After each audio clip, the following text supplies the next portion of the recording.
Okey, pukul 3 dapat kita boleh mula ya. Okey. Okey. Bismillahirrahmanirrahim. Assalamualaikum warahmatullahi wabarakatuh. Pertama, sebelum saya mulakan, saya nak perkenalkan tim My Angkasa Berhad daripada Cawangan Shah Alam dan juga HQ pada Puan dan sahabat-sahabat Puan. Pertama, saya Syaif Ibrahim sebagai pengurus di Pejabat My Angkasa Shah Alam. Eksekutif saya di sini yang ada join ialah Cik Syaril Saleh dan speaker jemputan kami ini yang kami jemput hari untuk memberi knowledge sharing tentang wasiat, hibah dan juga pengurusan harta pusaka ialah Cik Syafiq Abdullah. Cik Syafiq ni daripada HQ kami My Angkasa Berhad di Kelana Jaya. Okay. Pertama saya nak ucapkan terima kasih kepada Puan Juliana kerana mengaturkan acara knowledge sharing ini kepada tim Group of Company bawah MSD. Jadi tanpa banyak melengahkan masa, saya akan minta Cik Syafiq Abdullah untuk memulakan presentation dia ya.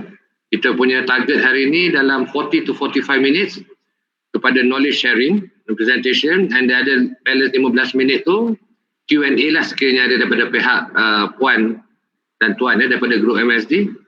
Okey, Cik Syafiq. Sila Cik Syafiq. Okey, bismillahirrahmanirrahim.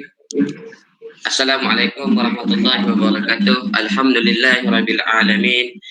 Wassalatu wassalamu ala asyrafil anbiya'i wal mursalin wa ala alihi wa sahbihi ajma'in. Wa qala rabbi shrah li sadri wa yassir li amri wahlul 'uqdatam min lisani yafqahu qawli. Subhanaka la ilma lana illa ma 'allamtana innaka antal alimul hakim. La haula wala quwata illa billahil aliyil azim.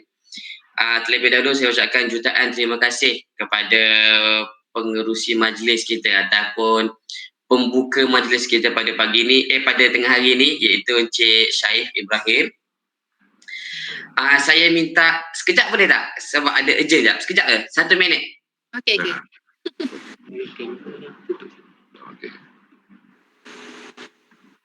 Dah. Cik Syafiq, ni siap. Okey.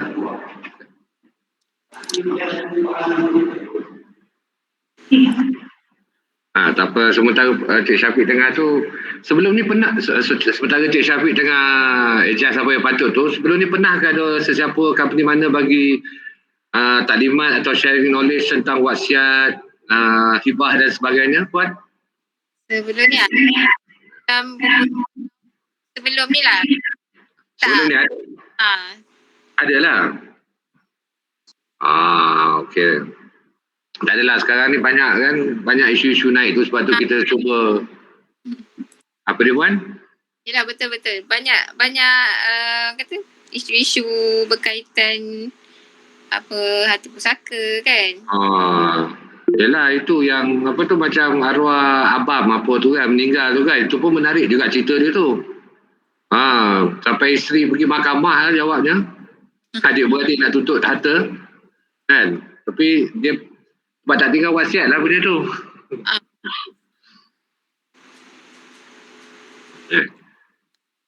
Kita tunggu sekejap Cik Syafiq ni, dia dengan adjust apa ni. Lagi ramai. Bagus, Alhamdulillah. Nanti hari ramai boleh tahu.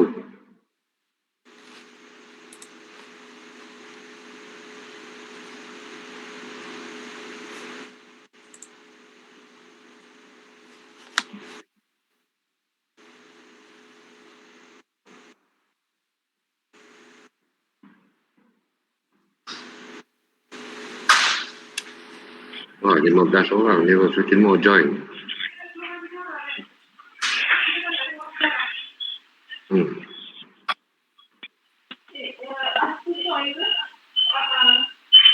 Assalamualaikum.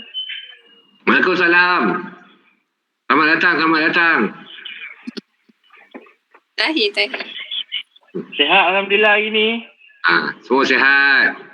Tunggu sekejap, speaker kita dia ada nak adjust sikit, dan seminit ni dia datang balik bercerita.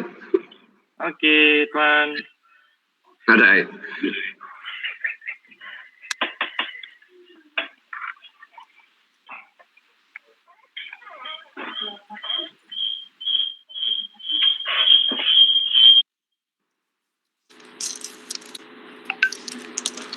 Mm-mm.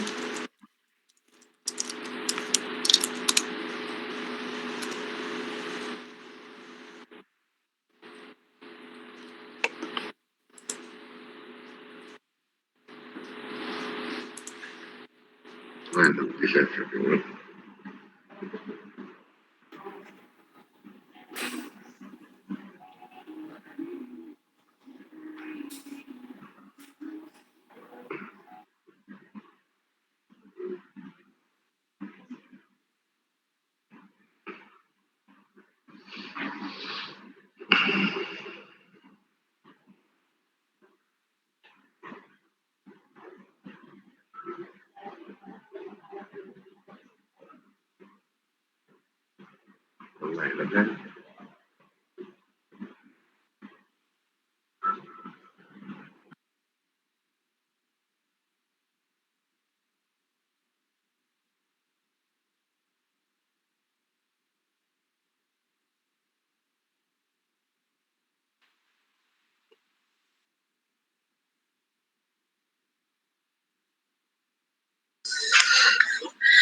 Okey, bismillahirrahmanirrahim. Maaf, sebabnya tadi saya ada arrange meeting satu lagi.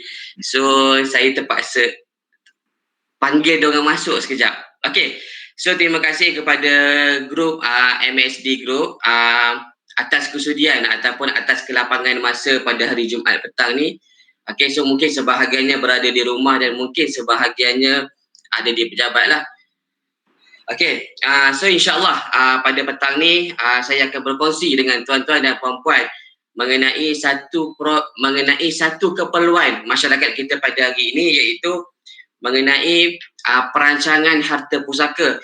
Yang mana kalau tengok kepada slide yang saya kongsikan bersama dengan tuan-tuan dan puan-puan,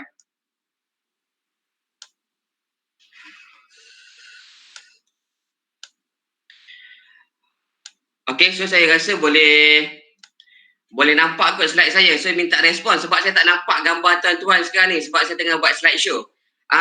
Cik Syahril daripada My Angkasa Shah Alam, boleh nampak saya punya slide? Boleh nampak, cuba besarkan. Cuba besarkan Yes. Macam ni? Buat apa, full screen. Ini dah full screen lah ni. Slideshow kan dia?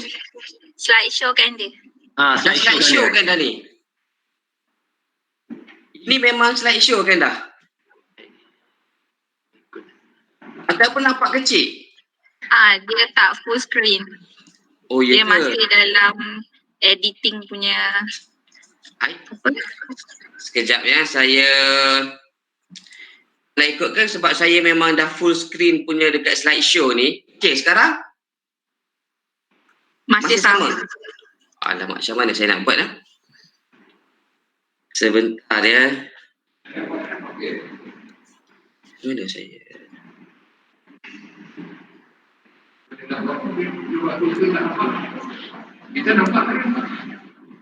Kita nampak. Sebentar, saya rasa saya kena buat full screen dulu ke?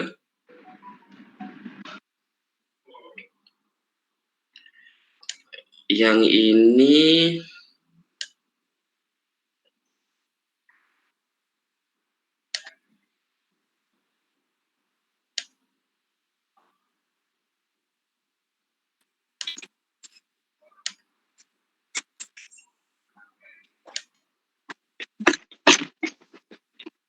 okey, sekejap.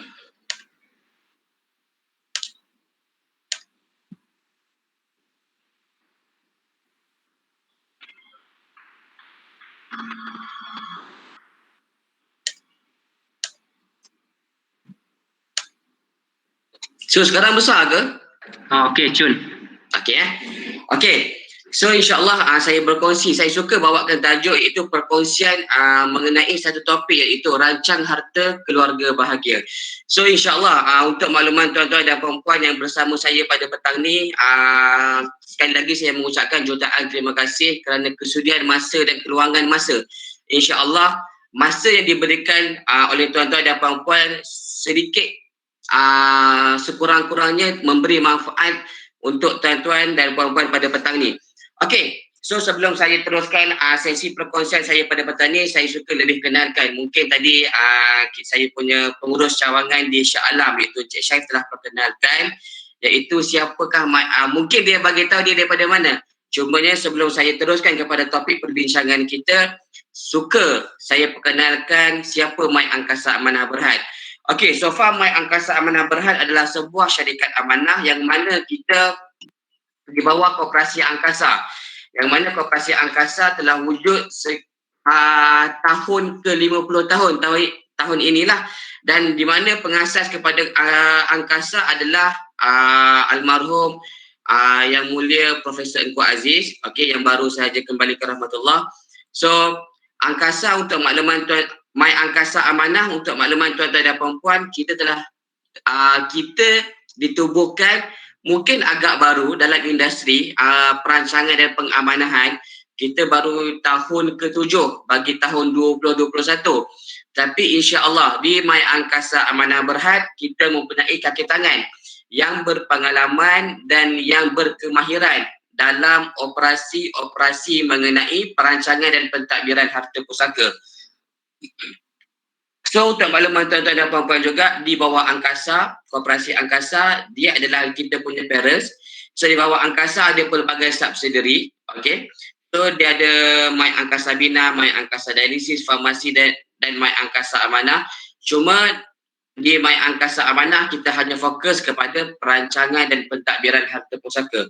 Untuk makluman tuan-tuan dan puan-puan juga, Angkasa sehingga kini 2016 Angkasa memotong gaji kaki tangan awam ataupun GLC yang berdaftar di bawah Angkasa 1 bilion satu bulan. Okey. So mungkin kalau sebahagian daripada tuan-tuan ataupun syarikat MSD sendiri ada facilities bagi Biro Potongan Angkasa, so tuan-tuan juga mungkin sebahagian daripada gaji tuan-tuan juga dipotong oleh Angkasa. Okey. So Angkasa juga merupakan badan apex kepada koperasi-koperasi yang ada di Malaysia. Okey, dan Angkasa juga merupakan badan puncak gerakan koperasi di Malaysia lah. So hampir 6 hingga 8 juta kooperatif, dan mungkin sebahagian daripada tuan-tuan sendiri juga, mungkin di MSD sendiri juga ada koperasi dan berdaftar di bawah Angkasa. Tuan-tuan dan puan-puan juga adalah sebahagian daripada ahli Angkasa. Okey. So untuk makluman tuan-tuan dan puan-puan, insya-Allah masa yang diberikan kepada saya sekitar 40 minit ke 45 minit. Insya-Allah saya akan berhenti dalam sekitar jam 3.45 pagi dan 3.45 petang, dan memberi laluan kepada tuan-tuan dan puan-puan. Sekiranya ada pertanyaan mengenai instrumen perancangan harta yang kita tawarkan kepada masyarakat. Untuk makluman tuan-tuan dan puan-puan, di My Angkasa Amanah kita mempunyai pelbagai produk.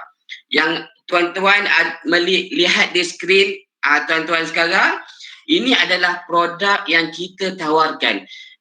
Cuma apa yang saya nak kongsikan kepada tuan-tuan pada petang ini adalah yang pertama sekali mengenai wasiat. Okey. Yang keduanya mungkin mengenai pentadbiran harta pusaka, dan yang lain-lain tu nanti insya-Allah saya akan cuba sentuh sekiranya diberi ruang dan masa, ataupun mungkin sekiranya ada pertanyaan boleh bertanya kepada saya. Okey. So sebelum kita pergi kepada apa yang saya nak explain mengenai produk yang kita tawarkan kepada masyarakat, saya suka bawa kepada satu realiti ataupun satu situasi harta kita pada hari ini. So untuk makluman tuan-tuan dan puan-puan, saya yakin dan pasti bahawasanya apa yang tuan-tuan tengok di skrin, yang ini sahaja yang kita mampu buat terhadap harta yang kita ada. Cuma saya suka bawa, mungkin sambil-sambil kita bawa kereta. Sebab apa saya yakin dan pasti semua yang ada di hadapan saya ni dalam situasi di sebelah kiri, iaitu semasa hidup. Okey, mungkin sambil-sambil kita drive, pagi tadi kita nak pergi kerja, mungkin malam tadi kita balik rumah, mungkin malam tadi kita bersama keluarga, mungkin kita bersama sahabat-sahabat di pejabat waktu sekarang dan sebagainya. Cuma kita kena faham bahawasanya realiti harta kita pada hari ini semasa hidup. Okey, semasa hidup hari ini kalau kita tengok kuasa pemilikan aset tersebut adalah di tangan kita sendiri. Di tangan tuan-tuan dan puan-puan sendiri pada hari ini. Sebab apa? Kalau kita tengok hari ini, sebagai contoh, bila kita ada kuasa penuh terhadap apa yang kita ada, sebab apa nanti saya akan relatekan, saya akan hubung kaitkan kenapa kita perlu merancang. Sebab sewaktu hidup hari ini kita rasa kita bebas untuk buat apa saja. Sama ada kalau kita mempunyai harta untuk kita jual. Mungkin sebagai contoh, kita ada kenderaan, kita ada kereta, kita ada motor, ataupun kita ada apa saja pemilikan, kita rasa kita nak jual. Sewaktu hidup ni tak ada timbul isu pun. Ataupun sebagai contoh, kalau kita nak pindah milik, sebagai contoh, mungkin sebahagian daripada tuan-tuan memang dah berhasrat ataupun berhajat untuk melakukan transaksi pindah milik. Tak kisahlah sama ada kenderaan ke, harta bangunan ke, aset apa-apa sekalipun, selagi mana masih hidup ini tak timbul isu pun. Tadi sebagai contoh kalau nak jual, mungkin lepas telefon Syafiq, saya nak jual lah saya punya motor ni, boleh, tak ada masalah. Minggu depan kita pergi JPJ, kita tamprin dua-dua, pembeli tamprin, penjual tamprin, pembeli tamprin, jalan, tak ada masalah. Mungkin kalau kita rasa kita nak pindah hak milik kita punya kediaman, rumah, tanah, ladang dan sebagainya, tak timbul isu pun selagi mana kita masih hidup hari ini. Sebab apa? Kita faham bahawasanya selagi mana kita masih hidup hari ini, kuasa pemilikan tersebut adalah di tangan kita. Ataupun mungkin kita dapat gaji, mungkinlah sekarang dah 19 hari bulan. Gaji pun mungkin orang cakap dah pakai hidung dah, mungkin dah habis dah pun. Cuma nak tunggu beberapa hari lagi sehingga mungkin sekitar 23 hari bulan, mungkin sekitar 25 hari bulan, mungkin sekitar 30 hari bulan, tunggu gaji baru masuk. Bila tunggu gaji baru masuk tu, bila kita dapat pendapatan, kita nak keluarkan duit. Tak timbul isu pun selagi mana kita hidup hari ni. Saya yakin dan pasti ketiga-tiga perkara tersebut, selagi mana kita masih hidup, nak jual, nak pindah milik, nak keluar duit, tak timbul isu. Sebab apa? Kita masih ada dan kuasa pemilikan tersebut adalah di tangan kita. Dan situasi yang kedua pula adalah, pernah tak kita terfikir bahawasanya hidup kita ni tak tahu sampai bila. Mungkin sebagai contoh, habis-habis bercakap je nanti ni kan, pum, jatuh pensan. Pensan terus meninggal. Tak tahu. Ataupun mungkin tengah-tengah bercakap, berkongsi maklumat dengan tuan-tuan dan puan-puan sekarang, tiba-tiba pum, kena jantung. Sebagai contoh saya, pum, meninggal. Pun kita tak tahu. Mungkin kita aktif bersukan dan sebagainya, tengah-tengah sepak bola, tengah main golf, tengah main badminton dan sebagainya, tiba-tiba meninggal. Okey. Cuma adakah ataupun pernahkah kita berfikir bahawasanya yang kita tahu mati itu pasti dan dia akan datang pada bila-bila masa sahaja, tak semestinya kena umur 50 tahun, tak semestinya umur 70 tahun baru nak meninggal, tak semestinya umur 80 tahun baru nak meninggal. Pernah tak kita terfikir bahawasanya mungkin sambil dekat rumah, sambil driving, mungkin sambil kita dekat pejabat dan sebagainya, mungkin selama hari ini, daripada saat sekarang sehinggalah ke belakang sebelum ini, kita bebas untuk buat apa saja. Tetapi pernah tak kita terfikir bahawasanya sekiranya berlaku sahaja kematian, siapa yang ada kuasa untuk proses pindah hak milik segala harta kita pada hari ini? Pernah tak kita terfikir perkara-perkara tersebut? Adakah kita berandaian bahawasanya kita sentiasa seronok dunia untuk mengumpul aset dan kita buat apa saja, tetapi sedangkan kita ada satu lagi situasi yang mana bila kita meninggal, apa akan jadi terhadap aset-aset yang kita ada pada hari ini?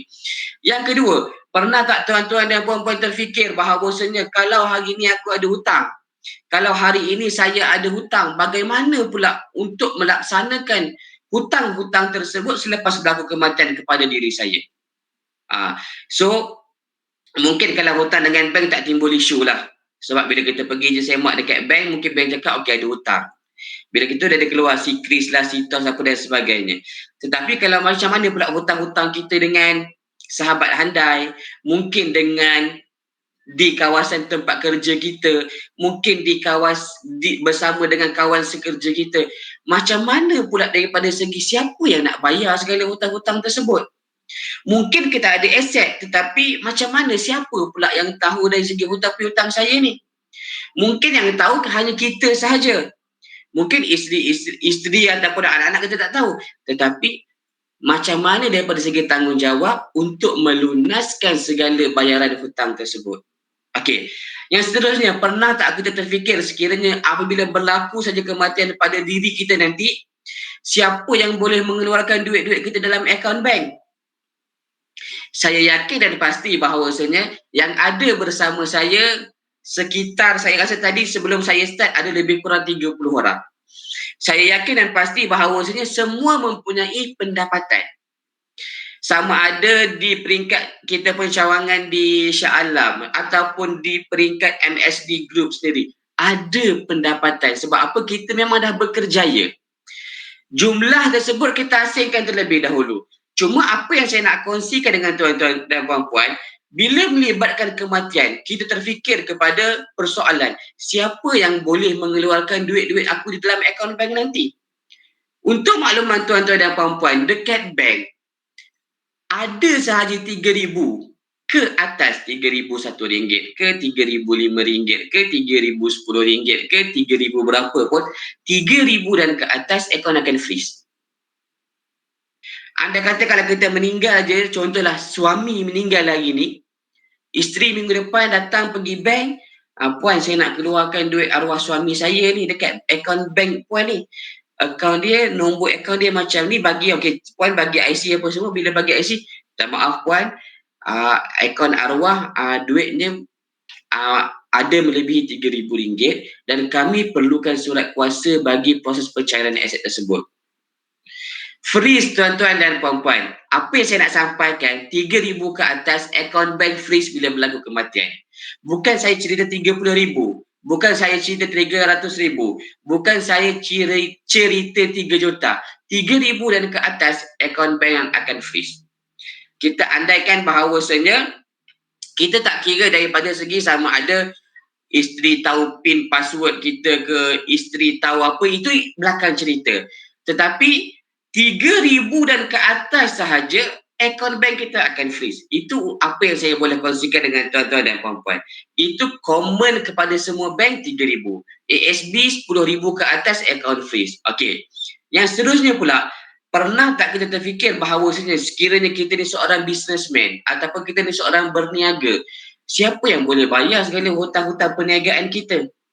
Ataupun mungkinlah kalau kita ada kenderaan, sebagai contoh, siapa yang boleh pindah milik kereta aku nanti?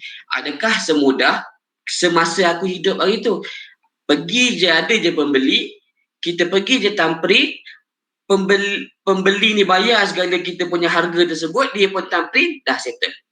Tetapi kalau berlaku saja kematian, apa akan berlaku? Pernah tak kita terfikir macam mana situasi tersebut sekiranya berlaku kematian pada kita pada bila-bila masa sahaja?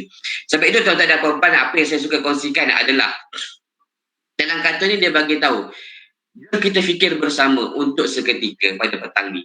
Okey. Pernah tak kita terfikir bahawasanya, okey, apakah puncanya banyak harta terbeku pada hari ini? Kalau sebagai seorang Islam, bukankah faraid dah ada ke? Itu yang kita selalu fikir. Alah, buat apalah nak buat? Faraid kan dah ada. Kalau bagi non-Muslim pula, mungkin dia ada akta, bukan mungkin, dia ada akta pembahagian 1958. Nanti kalau meninggal nanti, pandailah waris nak agih harta. Adakah tuan-tuan dan puan-puan yang bersama saya pada petang ini beranggapan sedemikian? Alah, buat apalah nak susah-susah nak rancang harta, nanti pandai-pandailah waris. Bila dah mati nanti ambillah bahagian faraid. Nampak mudah kan? Alah, ambillah faraid. F-A-R-A-I-D, faraid. Nampak simple. Tetapi adakah dia berlaku semudah seperti mana kita sebut pada hari ini? Okey, sebab apa tuan-tuan dan puan-puan, bila kalau kita nak tengok, mungkin sebahagian daripada tuan-tuan pun dah tahu, kalau kita tengok saban tahun, tahun demi tahun, tahun demi tahun peningkatan harta semakin meningkat. Kalau betul faraid tu ada, kenapa makin lama makin meningkat? Pernah tak kita terfikir sehingga sekarang 70 bilion harta terbeku. Tahun 2004 ataupun 2007 40 bilion harta terbeku. Dalam tempoh 14 tahun, kenapa 30 bilion pula harta terbeku? Tak ada waris ke? Adakah faraid ini tak boleh diselesaikan daripada segi proses pengurusan harta pusaka ke? Yang ini yang saya suka bawa ataupun suka kongsikan kepada tuan-tuan dan puan-puan untuk kita fikir bersama bahawasanya kenapa banyak harta terbeku. Saban tahun makin lama makin meningkat. Makin lama makin meningkat. Dan adakah kita juga penyumbang kepada harta pusaka terbeku nanti sekiranya tak ada nanti? Okey. Apa yang saya cuba kongsikan sebagai sekadar perkongsian ilmu pada petang ini, perkongsian maklumat pada petang ini. Untuk makluman tuan-tuan dan puan-puan, proses pembahagian harta pusaka ni kita terbahagi kepada dua. Iaitu yang pertama sekali adalah pentadbiran, yang keduanya adalah pengagihan. Sebab apa saya suka bawa kepada proses pembahagian harta pusaka? Sebab apa? Sewaktu kita hidup, kita bebas untuk buat apa saja tadi. Kita nak jual boleh, nak pindah milik boleh, nak keluar duit boleh, tak ada masalah selagi mana kita adalah pemilik kepada harta. Tetapi kita kena ingat, bila dah hidup pasti akan mati. So bila mati, of course, semua proses tersebut termasuk adalah kepada proses pembahagian harta pusaka. So dekat sini apa yang saya nak bawakan adalah apa yang paling penting dalam proses pentadbiran harta pusaka ni diterbahagi kepada dua elemen. Yang pertama sekali adalah kalau yang di belah kiri kita ni pentadbiran. Yang keduanya adalah di pengagihan. So apa yang kita duduk sibuk, duduk cerita nanti kenapa banyak harta terbeku tersebut, dia ada duduk di bahagian pengagihan. Iaitu kalau tuan-tuan dan puan-puan tengok, di bahagian bawah pengagihan tu ada faraid. Tulisan warna merah tersebut. So pengagihan ini adalah tak timbul isu. Tetapi isu di hari inilah mengenai proses pembahagian harta pusaka di pentadbiran.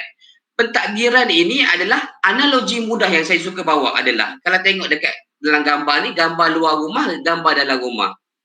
Seolah-olah gambar luar rumah ni dia nak masuk ke dalam rumah tu, dalam ruang tamu ni untuk mengambil hak waris-waris yang berhak dari segi hukum syarak.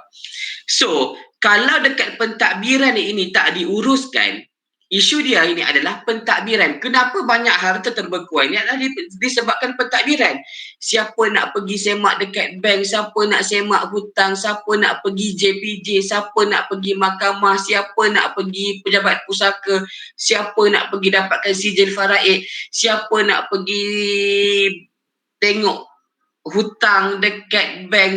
Isu dia siapa dan siapa tersebut yang tak diuruskan, of course bila tak diuruskan dia punya siapa pentadbiran tadi tu, macam mana untuk nak agih. Sebab itu saya suka bawa ibarat katalah analogi mudah yang kita buat harian. Kalau kita nak pergi kerja, dekat luar rumah kita ada sebuah kereta.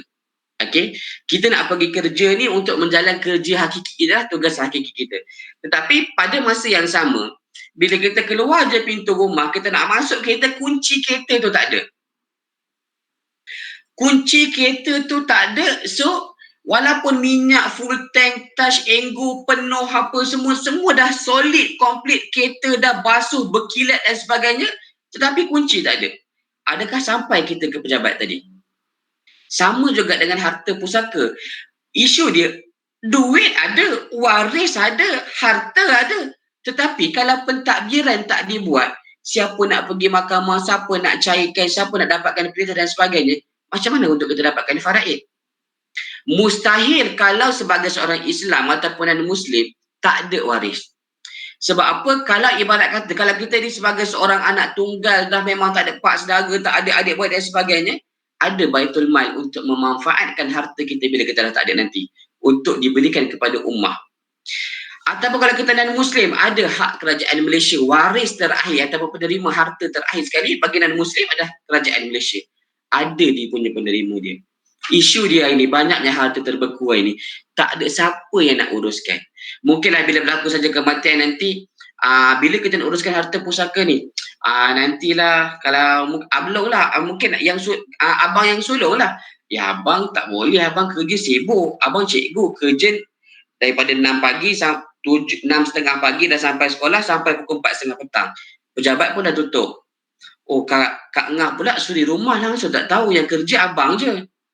Adik lagi lah tak tahu. Adik engineer sibuk meeting. Tak apalah, nantilah kita bila dah free nanti baru kita discuss. Situasi apa yang saya nyatakan tadi tersebut, adakah tak ada waris? Adakah isu dia faraid? Isu dia, saya yakin dan pasti tuan-tuan pun boleh berfikir sendiri, isu dia bukan waris. Dan isu dia bukan hak faraid masing-masing. Isu dia adalah siapa yang nak memulakan tugasan tersebut bagi melengkapkan proses pentadbiran sebelum harta kita diagihkan kepada waris-waris. Okey. So, dekat sini, sebab apa tuan-tuan dan puan-puan? Sebab kita kena ingat bahawasanya apa yang kita nak cerita pada petang ini adalah topik yang terbawah sekali ataupun situasi terbawah sekali, itu hidup sebelum mati. So kalau kita tengok tuan-tuan dan puan-puan, banyak isu-isu berlaku apabila perancangan harta tak dibuat dengan begitu lengkap kepada waris-waris kita pada masa akan datang. Sebagai contoh, abang maut diletak adik gaduh rebut harta pusaka, dipukul kerana harta pusaka. Kalau kita tengok 66 bilion ini tahun 2014, yang terbaru Kerajaan Akbar 70 bilion tidak dituntut. Okey, maksudnya kurangnya kesedaran masyarakat kita dalam pentadbiran harta pusaka. Yang seterusnya, antara kes lain Kerajaan Akbar lain adalah kes zaman Ibu Jamal Jarjis terhadap 2 cucu gagal selesai. Angkara harta tuan-tuan dan puan-puan, pelbagai perkara boleh berlaku dan timbul. Yang ini dipukul kerana harta pusaka, berebut harta dikubur ibu. Okey, yang ini apa yang saya suka bawa. Ajal tidak kira masa. MH17 terhempas di Ukraine, 250 motor korban. Kita ingatkan naik kapal terbang tu dah kira dah okey lah, mungkin kita nak pergi bercuti dan sebagainya. Bubur pun nak sampai je ke Malaysia. Ya. Sekejap je Syafiq, screen slide tu hilang Hilang. Buat balik present. Yang ni ada? Dia keluar dekat kecilnya, yang besar tak keluar. Oh, ya ke? Okey. Okey, sekejap saya buat balik.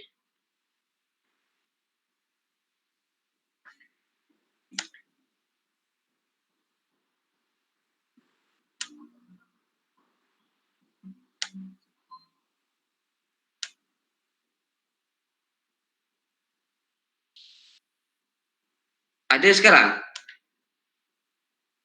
Okey, ada. Okey. Ajal tidak kira masa. MH17 yang ditembak terhempas di Ukraine. Kadang-kadang kita pun tak tahu. Sebab tu saya nyatakan tadi. Hidup kita ni, kita tak tahu waktu bila. Bila akan berakhir. So sebab itu kita perlu bersiap sedia dengan perancangan harta.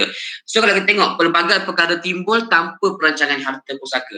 Ada yang sanggup putuskan silaturahim demi harta. Banyak yang berlaku tuan-tuan dan puan-puan. Ada yang mengambil hak orang lain. Banyak juga yang berlaku. Dan ada yang membawa kematian disebabkan perebutan harta pusaka. Pun banyak yang berlaku. Mungkin tuan-tuan dan puan-puan sendiri pun ada pengalaman sendiri. Macam mana mungkin daripada segi perebutan harta, mungkin daripada segi mengambil hak-hak orang lain, ataupun mungkin semua proses tersebut berjalan dengan baik. Macam-macam perkara dan macam-macam isu timbul apabila tanpa adanya perancangan harta pusaka. So untuk makluman tuan-tuan dan puan-puan, saya suka bawa iaitu yang pertama sekali adalah mengenai topik wasiat. Okey. Wasiat ni tuan-tuan dan puan-puan, apa yang mudah untuk kita faham sebenarnya adalah wasiat ni pertama sekali saya nak tuan-tuan faham bahawasanya wasiat ni bukan sebab kita nak agih harta. Okey? Wasiat bukan nak agih harta. Wasiat ini sebenarnya, kalau apa yang tuan-tuan tengok dekat skrin tuan-tuan dan puan-puan sekarang, wasiat ini adalah pesanan semata-mata. Maksudnya pesanan kita, apa yang kita nak bagi tahu kepada waris-waris kita bila kita dah tak ada nanti. Adakah kita yakin dan pasti bahawasanya nanti kita akan kita nyatakan bahawasanya nantilah saya bagi tahu kepada waris saya, bagi tahu kepada anak-anak nanti, mungkin lagi 5 tahun. Isu dia, 5 tahun lagi kita hidup ke? Okey. Sebab itu dalam wasiat ataupun salah satu instrumen perancangan harta ini adalah kenapa kita perlu ada wasiat ni, sebab kita nak menyampaikan apa kita punya pesanan. Mungkin sebagai contoh, kalau saya tanya tuan-tuan dan puan-puan, sebab saya tak boleh nampak tuan-tuan dan puan-puan sekarang, sebab saya bercakap kita buat secara online, okey. Tetapi mungkinlah contoh, tuan-tuan masing-masing ada handphone. Mungkin sekarang pun buka tengah tengok sesi ni pun dengan handphone. Pernah tak puan-puan, tuan-tuan dan puan-puan terdetik, handphone ni kalau saya meninggal, saya nak bagi pada anak saya yang sulung lah. Ataupun, kereta ni kalau, mungkin tuan-tuan dan puan-puan boleh fikir sekejap. Kita datang tadi naik kereta, kalau aku meninggal sekejap lagi, tiba-tiba meninggal, sakit jantung ke, kena serangan apa-apa ke, kereta ni aku nak bagi pada suami aku. Aku nak bagi kepada isteri aku. Persoalan dia, isteri, suami, anak yang tuan-tuan yang berkeinginan tadi nak bagi tahu tadi tu, tahu ke tak tahu? Mungkin sebahagian cakap, saya dah bagi tahu dah. Ingat ke tak ingat diorang benda tu? Apa bukti yang kita cakap kadang kita ada 3 orang anak? Hari tu mak cakap bagi pada kakak. Tak, waktu kakak tak balik tu bagi pada adik. Pula dah. Sebab itu kita perlukan satu dokumen bahawa kita nak pesan kepada anakku, ini pesanan mak. Mak berhasrat rumah ni mak nak bagi macam ni. Kereta ni mak nak bagi macam ni. Akaun mak ni mak nak bagi semua sama rata, semua merasa. Akaun di EPF mak ni mak dah letakkan semua penama, semua mak nak ambil mengikut bahagian masing-masing. Untuk rumah yang satu lagi tu mak nak bagi pada ayah ataupun ayah nak bagi pada mak. Untuk akaun tabung haji tu nak bagi kepada isteri saya. Cuma pernah tak waris kita tahu apa kita punya intention ataupun kita punya hasrat tersebut? Pesanan-pesanan kita tu waris tahu ataupun tak tahu? So, kalau waris tak tahu, macam mana untuk kita bagi tahu? Dalam wasiat yang ini yang kita perlu bagi tahu.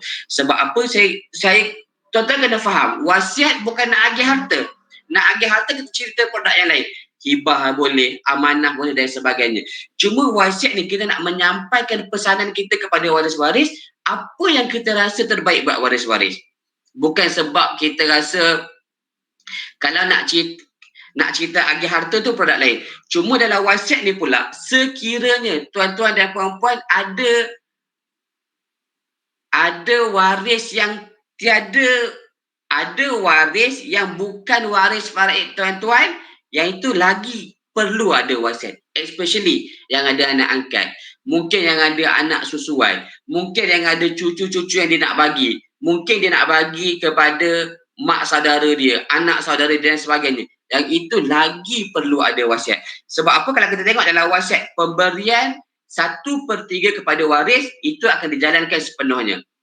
Tetapi pesanan kita kepada waris yang kita contoh nak bagi rumah ni kepada isteri, duit ni nak bagi pada anak-anak, kereta nak bagi pada isteri dan sebagainya, pemberian kepada isteri ataupun pesanan kepada waris-waris yang berhak itu adalah tertakluk kepada persetujuan waris. Kalau dia bersetuju, okey, dan tak ada masalah. Kalau tak bersetuju, ambil bahagian masing-masing. Cuma habis tu rugilah saya buat wasiat, Encik Syafiq. Dahlah saya dah bagi macam ni saya punya pesanan, tiba-tiba waris tak setuju, bagi pula ikut faraid. Baik-baik faraid je. Okey, persoalan saya. Habis tu, siapa yang nak uruskan pentadbiran?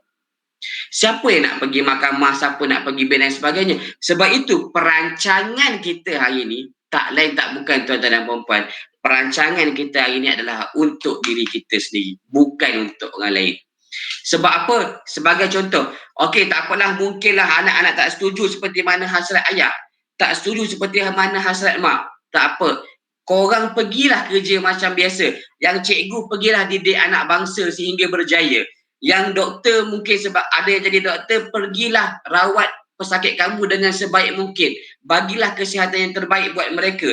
Mungkin yang ada engineer, pergilah kerja seperti biasa, tak ada masalah. Cuma mak nak, jangan jadikan harta mak ataupun ayah ini sebagai fitnah kepada mak dan ayah yang dah dalam kubur ni. Sebab apa? Bila harta kita tak selesai, anak duduk sibuk buat urusan dia, harta kita tak selesai, kita dekat bawah pun tak selesai juga. Orang duduk bercerita, tu tanah Pak Mat dulu tu, tu tanah Cik Wahab dulu tu, sebagai contoh.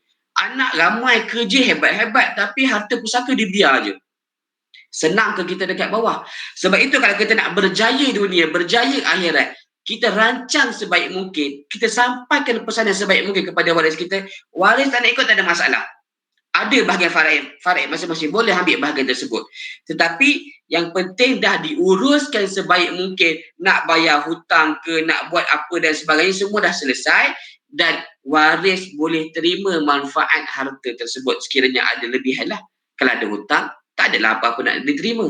Sekurang-kurangnya harta kita nanti dapat diuruskan dengan baik dan waris tak perlu risau macam mana nak uruskan, tak perlu nak ambil cuti dan sebagainya. Sebab itu, kita rancang hari ini adalah untuk diri kita, bukan untuk waris-waris kita. Kita tak nak nanti waris kita tak mampu buatlah, waris kita mungkin bergaduh dan sebagainya. Sebab apa? Bila tanpa pesanan apa-apa, apa stand dokumen yang waris nak pegang? Dulu mak balik sebelum waktu PKP dulu mak cakap nak bagi pada abang. Tak abang, tengah-tengah PKP tu adik balik, mak cakap rumah ni bagi pada adik. Tak adik, Kak Ngah balik betul-betul habis PKP 18 hari bulan 2 hari tu. Mak cakap rumah ni nak bagi pada Kak Ngah. Pula dah. Mungkin waktu mak cakap tu kita masukkan buf lagi, tak simpan. Sebab apa? Mak masih ada. Bila mak meninggal semua, recall tu dahsyat masyarakat kita pada hari ini. Sebab itu kita galakkan pesanan ini ditulis. Macam mana tulis dalam wasiat. Okey, saya tak cerita panjang. Kalau cerita panjang kan makin lama saya punya sesi. Okey, so kenapa kita perlu berwasiat tuan-tuan dan puan-puan? Sebab apa? Kita tahu bahawasanya bila kita dah tengok macam-macam isu berlaku, bila kita dah tengok kenapa perlunya ada wasiat, sebab apa? Bila kita dah tengok wasiat ni untuk apa? So, kenapa kita perlu berwasiat tuan-tuan dan puan-puan? Sebab kita yakin dan pasti bahawasanya setiap yang ada kita pada hari ini pasti akan merasai mati dan pasti akan mati. Apabila mati, of course, bila ada sahaja harta akan terlibat dengan proses pentadbiran harta pusaka. So, macam mana harta pusaka tadi itu pula? Yang ini yang kita nak selesaikan, di mana di dalam wasiat antara yang paling penting adalah pelantikan pentadbir. Siapa yang nak menguruskan harta kita nanti bila kita dah tak ada nanti. Okey, yang keduanya adalah untuk menyampaikan pesanan kepada waris-waris. Okey, yang ini adalah pesanan sama ada daripada segi harta tadi tu. Sebagai contoh saya cakap tadi, rumah nak bagi pada siapa, kereta nak bagi pada siapa, akaun bank nak bagi pada siapa, kita boleh nyatakan pesanan-pesanan. So, untuk makluman tuan-tuan dan puan-puan juga, dalam wasiat juga, kita boleh menyatakan bahawasanya sama ada pada segi harta kita dah nyatakan, waris kita dah nyatakan, mungkin kita nak nyatakan dari segi hutang-hutang kita pun boleh dinyatakan dalam wasiat. Dan yang paling penting juga dalam wasiat ni juga, kita nak berbicara untuk buat kali terakhirnya kepada waris-waris kita, mungkin dari segi nasihat-nasihat agama. Mungkin sebahagian daripada tuan-tuan yang dah senior daripada saya, anak pun semua dah besar-besar, dah mempunyai cucu dan sebagainya. Tak nak ke kita, bila kita ada wasiat, kita menyampaikan pesanan kepada waris-waris kita. Sebagai contoh, kepada isteriku yang dikasihi, terima kasih kerana menjadi isteri solehah buat abang. Mungkin sewaktu pembacaan wasiat ini, abang sudah tiada bersama kamu dan anak-anak dan cucu-cucu abang. Tetapi abang sebenarnya sentiasa merindui saat-saat kita bersama daripada mula perkahwinan sehinggalah abang meninggalkan kamu semua pada hari ini. Untuk kepada isteriku yang dikasihi, didiklah anak-anak sehingga berjaya. Jagalah mereka seperti mana abang masih ada di dunia lagi. So, mungkin apa yang abang tinggal kali ini adalah sebahagian daripada hasil usaha abang semasa abang hidup. Dan abang harapkan jangan jadikan timbul perselisihan faham di antara kamu dan anak-anak selepas ketiadaan abang. Kepada anakku yang dikasihi, terima kasih kerana menjadi anak yang soleh dan solehah. Ayah amat merindui dan gelak tawa kamu. Ayah mendidik kamu daripada kamu kecil sehinggalah kamu dewasa. Ayah memberikan ilmu, memberikan pendidikan kamu sehingga ke peringkat universiti. Tetapi mungkin sekiranya ada kekurangan dalam didikan ayah, ayah mohon maaf dan ayah mengharapkan doa-doa anak yang soleh daripada anak-anak ayah semua. Mungkin ayah tidak meninggalkan begitu banyak harta, tetapi ayah mengharapkan sebahagian daripada doa-doa anak-anak ayah ini menjadi bekalan yang berpanjangan buat ayah sehingga kita berjumpa di syurga Allah Subhanahu Wa Taala. Tak nak ke kita bagi tahu kepada anak-anak kita? Tak nak kita bagi tahu kepada pasangan-pasangan kita itu kita punya pesanan? Agak-agak kalau kita nak bagi tahu waktu hidup hari ni, bolehkah kita nak mengungkap perkara-perkara sedemikian? Mungkin kita boleh cakap, nanti ayah tak ada, nanti doalah untuk ayah. Dah.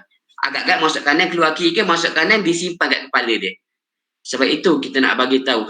Perlunya, pentingnya merancang. Kenapa kita perlu berwasiat? Kita nak bagi tahu, sampaikan apa sekali pesanan kita ni. Bukan sebab nak agih harta, tapi kita nak bagi tahu kepada waris-waris kita ni, ini kali terakhir nak bagi tahu. Mungkin sebagai contoh, kalau kita yang bujang, tak ada keluarga, tak ada harta dan sebagainya, tak ada masalah.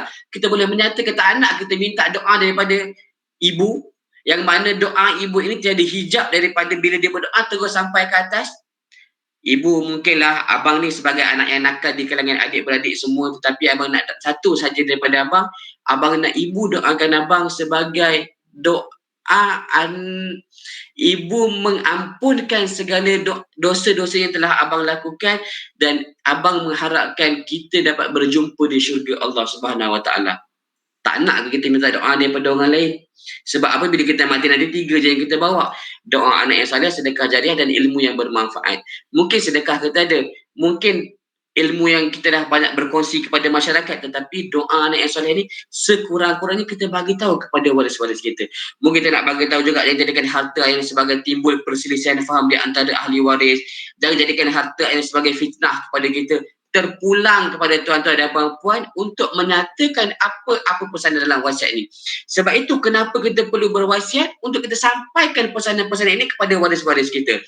Okey, seterusnya adalah untuk memberikan sebahagian daripada harta kita kepada orang yang tersayang. Ini termasuk dalam 1/3 dalam wasiat, iaitu pemberian kepada bukan waris itu 1/3 kepada orang selain daripada waris kita. Sebagai contoh, kita berkahwin, tidak dikurniakan rezeki anak, kita boleh bagi kepada anak angkat. Kalau kita tak dinyatakan dalam wasiat bahagian anak angkat tersebut, anak angkat akan dapat kosong. Dia tak dapat apa-apa bahagian. Dia bukan waris kepada harta pusaka kita. Okey, mungkin kita nak bagi kepada cucu-cucu kita. Kita boleh nyatakan dalam wasiat, sekurang-kurangnya 1/3 daripada harta kita ni boleh dibahagikan kepada orang yang kita sayang. Mungkin sebagai sedekah jariah kita, mungkin sebagai wakaf kita, mungkin sebagai infak kita dan sebagainya. So antara lain tuan-tuan dan puan-puan adalah untuk mengelakkan pergaduhan di kalangan waris. Seperti mana saya nyatakan tadi, bila kita ada apa-apa dokumen wasiat ni, sekejap orang cakap bagi pada A, sekejap cakap bagi pada B, sekejap cakap bagi pada C. So bagi mengelakkan pergaduhan tersebut, kita tulis dalam wasiat siap-siap. Ini kita dokumentasikan dokumen tersebut. Yang seterusnya adalah untuk untuk ketenangan dunia dan berjaya akhirat. Yang ini yang paling penting sekali. Bukanlah antara paling penting, tapi untuk kita ketenangan dunia, mungkin kita dah rancang sebaik mungkin. Ya, kalau aku meninggal pun, aku dah bagi tahu semua kepada anak-anak aku. Aku dah bagi tahu kepada semua waris-waris aku. Ini hasrat aku. Sekurang-kurangnya, kita tenang dunia, dan bila kita dah meninggal nanti, tak apa anak-anak, jangan gaduh. Pergi kerja macam biasa. Ayah dah lantik satu badan untuk uruskan harta pusaka ayah. Nanti sekurang-kurangnya, bila ayah dah tak ada nanti, kamu dapat bahagian kamu. Kalau bersetuju seperti mana hasrat ayah, dapatlah. Kalau tak, dapat bahagian faraid masing-masing. Tapi jangan jadikan harta ayah ni terbiar begitu sahaja, terbiar begitu lama, menyebabkan fitnah kepada ayah. Sebab itu dalam Al-Quran ada bagi tahu, harta dan anak itu adalah fitnah bagi diri kita. Yang lain tak bukan. Yang terakhirnya adalah untuk kenapa kita perlu berwasiat adalah untuk memudahkan proses pentadbiran harta pusaka kita nanti bila kita dah tak ada. So ini antara kelebihan berwasiat tuan-tuan dan puan-puan. Yang pertama sekali adalah pelantikan wasi, itu pentadbir. Yang ini yang paling penting. Dalam wasiat yang paling penting pentadbir. Siapa yang nak menguruskan harta? Nak agih harta tak timbul isu. Sebab apa? Faraid dah ada bagi Muslim. Bagi non-Muslim, akta pembahagian dah ada. Tetapi pentadbir, siapa yang nak menguruskan harta kita? Ini yang paling penting. Sebab itu kenapa kita perlu berwasiat tadi? Untuk melantik pentadbir. Antara kelebihan juga untuk melantik pentadbir, siapa yang nak menguruskan harta kita bila kita dah tak ada nanti. Yang lain adalah untuk memudahkan penyelesaian harta dan waris, memudahkan penyenaraian hutang, untuk menyampaikan hasil dan pesanan, dan untuk mempercepatkan proses pentadbiran harta pusaka bila kita dah tak ada. Ini antara golongan-golongan kritikal. Mungkin sebahagian daripada tuan-tuan dan puan-puan ada dalam golongan ini. Maka perlulah adanya perancangan harta, itu instrumen wasiat, untuk mengurangkan daripada segi renyahnya proses pentadbiran harta pusaka dan dapat menyampaikan apa-apa pesanan kepada waris. Okey. So, ini sedikit, ini saya akan kongsikan serba sedikit. Yang ini mengenai produk lain di My Angkasa Amanah. Okey, produk antara produk lain selain daripada wasiat, definisi harta pusaka. So far yang ini sekiranya mungkin di peringkat HR sendirilah. Ini merupakan saya kira salah satu kebajikan di syarikat-syarikat dan sebagainya, sekiranya mungkinlah sebagai contoh di peringkat HR MSD Group ni ada kematian di kalangan staf ataupun ada kematian di kalangan waris-waris dekat staf, contoh ibu bapa, mungkin pasangan, mungkin datuk ataupun dan sebagainya. Okey, dan staf kita ni pula tak tahu nak urus macam mana. Di My Angkasa kita pun ada produk pentadbiran harta pusaka ni, maksudnya bila berlaku saja kematian, untuk uruskan harta tak tahu macam mana, nak pergi mana, nak mula daripada mana, insya-Allah kita di My Angkasa Amanah Berhad bersedia untuk membantu dari segi penyelesaian pentadbiran harta pusaka, sama ada yang berwasiat ataupun tidak berwasiat. Datang ke cawangan Shah Alam ataupun boleh register online kata silap saya di Shah Alam untuk dapatkan servis atau perkhidmatan mengenai produk pentadbiran harta pusaka. Mungkin sebagai contoh di MSD Group sendiri, okey, ada tabung kaki tangan dan sebagainya. Bila berlaku saja kematian di kalangan staf ataupun siapa-siapa, boleh rujuk kepada MSD Group untuk dipermudahkan segala proses pentadbiran harta pusaka. Bukan sahaja keperluan di MSD, tetapi keseluruhan harta bagi harta pusaka si mati tersebut. Tak kisahlah sama ada kenderaan dia ke, harta-harta selain daripada yang ditentukan oleh yang dalam syarikat ke dan sebagainya, boleh, tak ada masalah. Okey.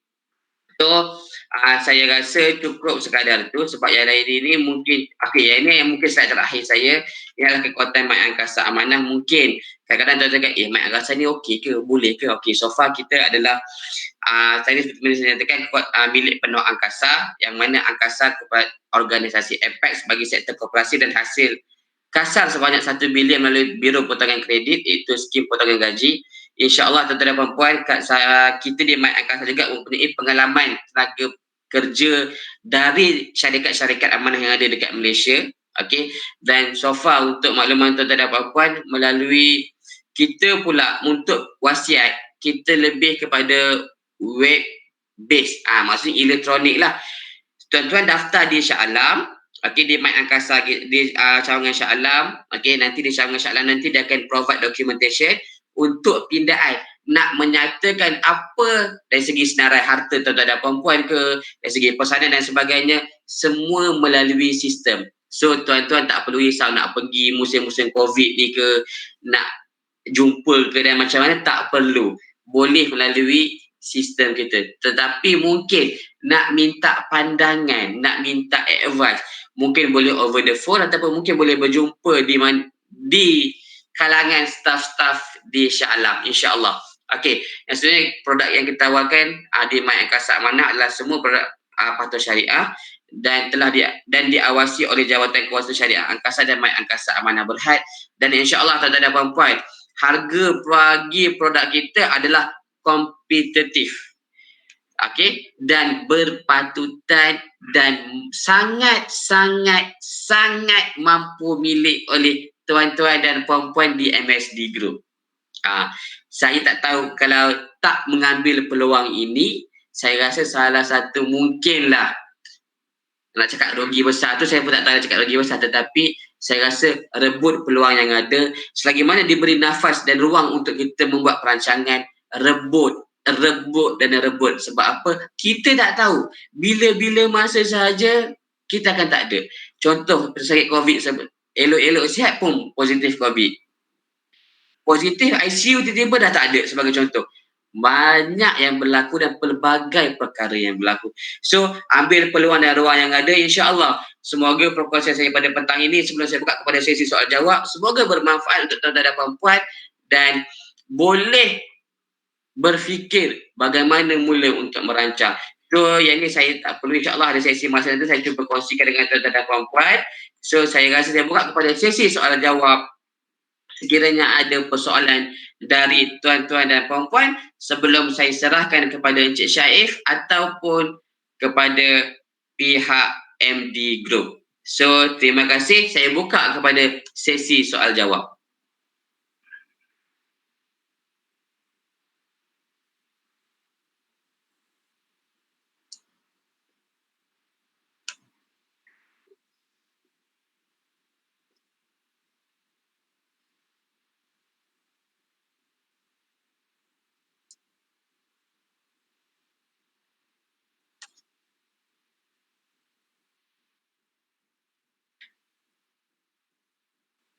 Boleh, tak ada masalah.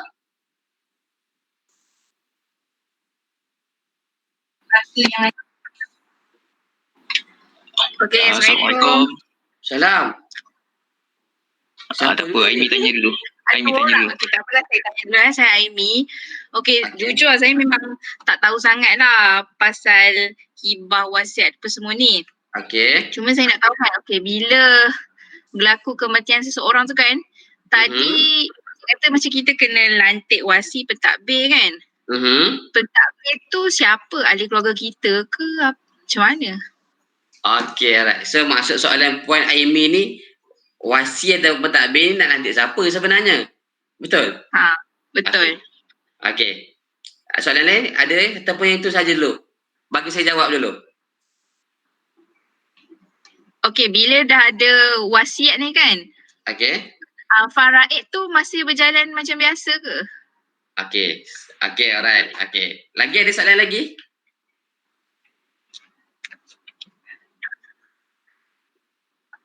Okey.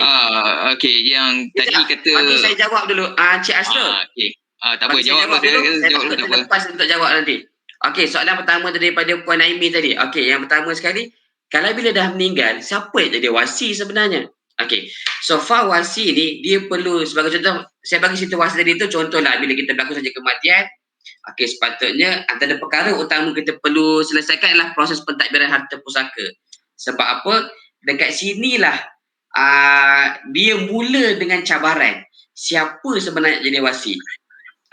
Kalau waris mungkin bersepakat, tak ada timbul isu, mungkin okey, tak ada masalah. Tetapi kalau waris pun tak bersepakat, so dekat sini timbul isunya, siapa nak jadi wasi ni? Abang yang sulung cakap, saya lah jadi wasi sebab saya yang sulung. So, bila dia cakap, dia mula menggunakan kuasa veto dia. Tak boleh, bagilah Abang Ngah kan Abang Ngah kan lulusan universiti. Abang Long bukannya belajar universiti pun, Abang Long tak pandai. So bila jadi macam tu, so dia dah akan jadi macam ada dua tim lah, tim A dan tim B. Okey, so kembali kepada persoalan Cik Aimi tadi. Wasi ni boleh di kalangan individu dan boleh juga di kalangan waris-waris dia tadi, dilantik satu orang lain, contohnya Mai Angkasa lah sebagai contoh, untuk uruskan harta pusaka dia.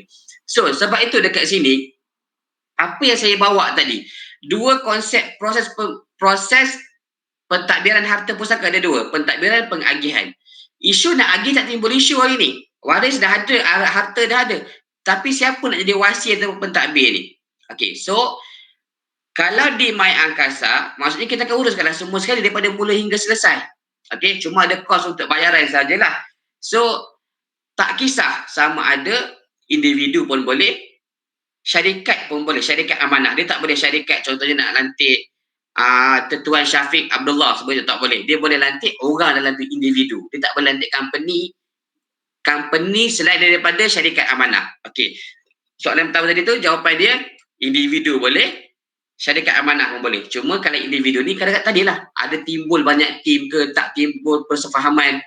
Cuma bila dah ada, contoh kalau dah ada wasiat, pelantikan wasi ataupun pentadbir tersebut dah dilantik seawal dalam wasiat. Waktu kita hidup dia lagi, pentadbir dah lantik. So bila meninggal sahaja kita nanti, tak perlu nak risau dah waris-waris ni. Mai Angkasa dah boleh mula kerja untuk proses pencairan aset dan mula boleh untuk proses pembahagian kepada waris-waris ni tadi. So tak timbul isu dekat situ lah. Siapa nak jadi wasi? Siapa nak mula kerja? Tak timbul isu. Mungkin kalau situasi yang pertama tadi, tak ada apa-apa dokumen, Biasanya kita kalau tengok drama lah. Okey, tengok drama ni saya suka, bukan saya pun tak minat drama, tetapi senang nak relate sebab masyarakat kita memang favor benda-benda macam tu. Okey, sebagai contoh, bila kita tengok drama je, bila meninggal je seorang buka mulut. Ayah meninggal pagi, malam abang long buka mulut. Okey, semua adik-adik apa semua, ni abang nak cerita pasal harta pusaka ni. Jawapan pertama, apa agak-agak keluar?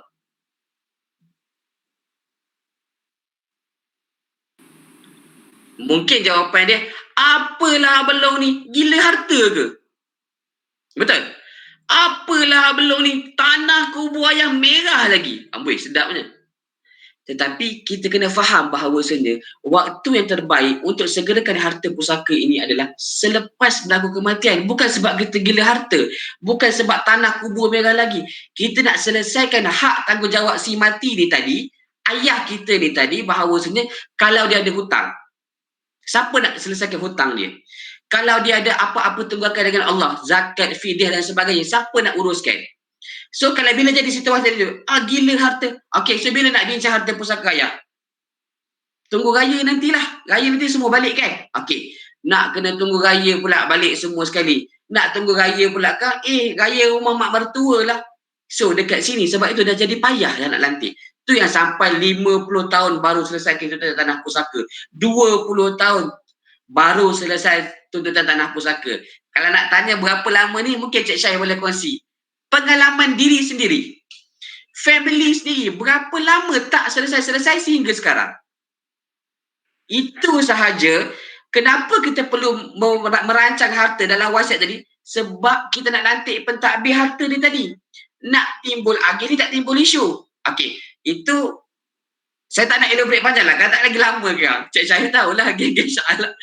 Okey, yang kedua pula adalah kalau kita dapat wasiat, faraid ni masih ada ke? Yes, masih ada.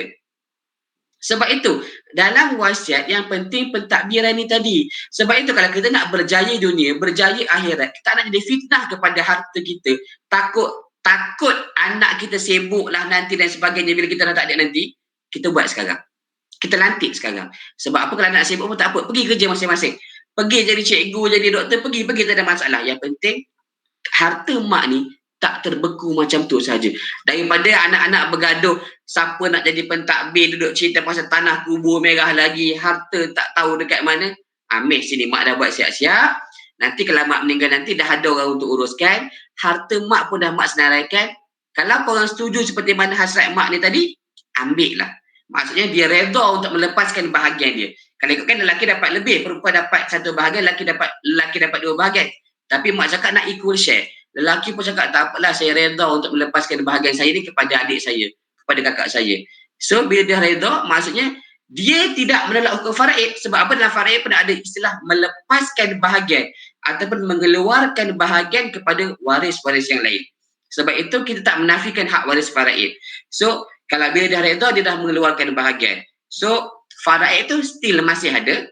Okey, kalau setuju ambil mengikut seperti mana ni. Kalau tak setuju tak apa. Faraid ni dah ada, ambil bahagian masing-masing. Yang penting tak timbul isu siapa nak urus dan tak timbul isu harta kita terbeku dan stuck begitu sahaja.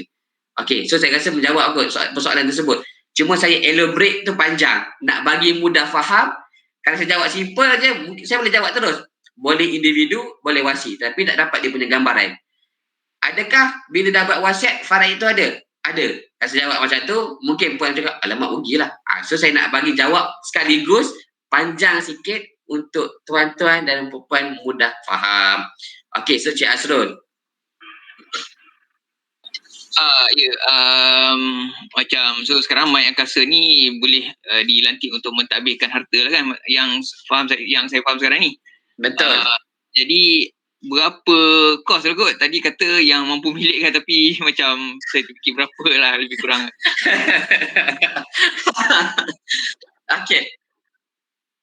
Okey, macam ni. Abang saya nak jawab ke? Okey. Saya minta saya punya pengurus di Shah Alam untuk jawab, dan apa kemudahan yang dia bagi, apa platform yang dia bagi, dan apa yang untuk memudahkan tuan-tuan dan puan-puan untuk mendapatkan perkhidmatan tersebut. Okey, sila bang.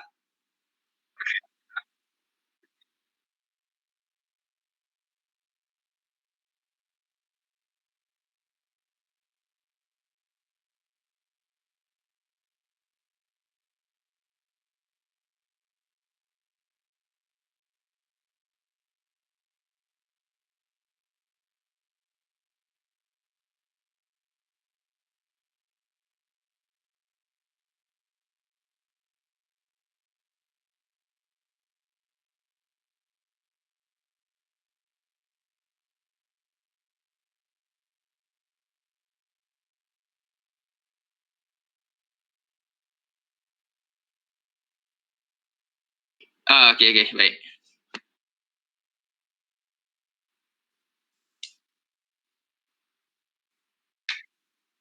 Aku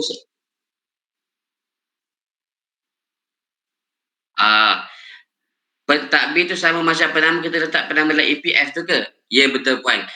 Apa-apa sebarang penamaan, okey, penamaan di EPF, tabung haji, takaful dan sebagainya, itu adalah dia sebagai pentadbir. Contohlah kalau puan sebagai ataupun mungkin yang ada dekat dalam ni nanti, saya penama kepada harta pusaka ataupun akaun-akaun yang mana-mana ada tu, ingat tuan-tuan dan puan-puan, penama bukan hak kita. Penama adalah sebagai pemegang amanah, expedite the process untuk cash outkan duit tersebut, and then bahagi mengikut persetujuan waris ke, faraid ke dan sebagainya, itu bergantung kepada waris-waris. Tetapi penama bila dah keluarkan duit bukan hak dia walaupun masuk dalam akaun dia.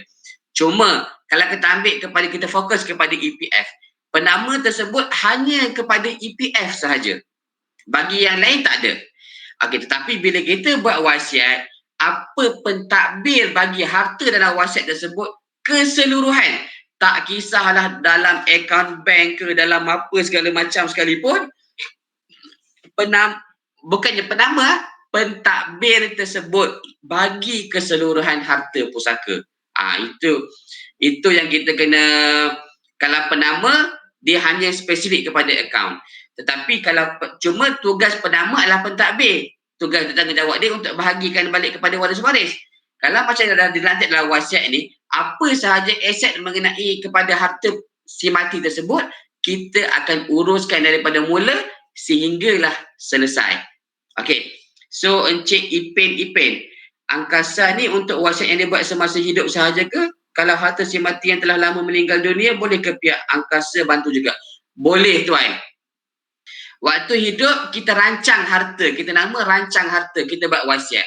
Tapi bila dah meninggal, kita takbir harta tersebut untuk kita cairkan harta daripada nama si mati, dipindah milik kepada nama waris-waris. Sama ada, kalau soalan Cik Ipin ni, kalau dah meninggal lama, 5-6 tahun lepas boleh lagi buat, mungkinlah mak ayah kita dah meninggal, mungkin tak pernah buat urus apa-apa, baru tergerak, terdetik hati kita pada Jumaat petang ni, betul lah dah lama lah tak buat harta pusaka mak punya ni. Kesian dekat mak dekat bawah tu. Kita dekat atas ni panas, buka akaun tak ada masalah. Panas pergi mandi, panas duduk dalam rumah, tapi dekat bawah tu tak ada nak elak dah. Okey, so dekat sini, kalau Cik Ipin nak buat boleh berhubung nanti mungkin sama ada melalui HR, saya punya cawangan di Shah Alam akan maklum kepada HR berapa kita punya kos, berapa deposit yang kita perlu, boleh tak ada masalah. Kita akan bantu, yang penting ada dokumen dia Encik Ipin.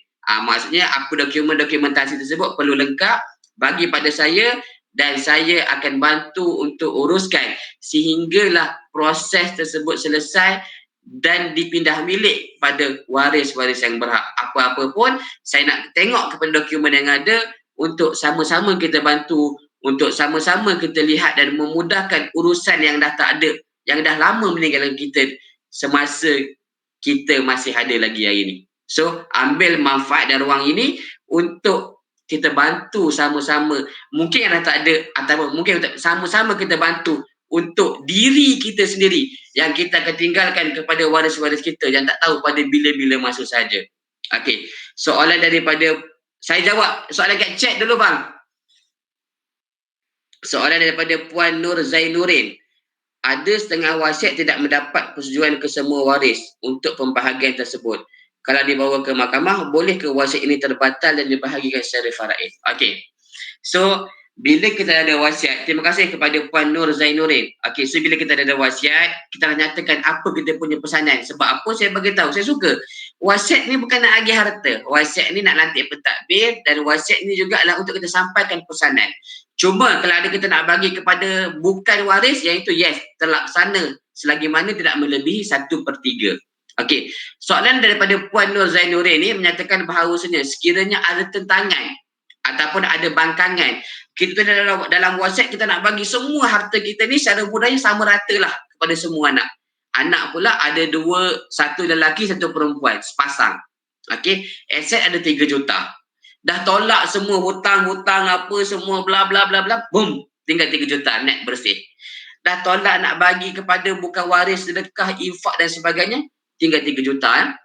Kalau ikutkan faraid, 2 juta lelaki, 1 juta perempuan. Okey.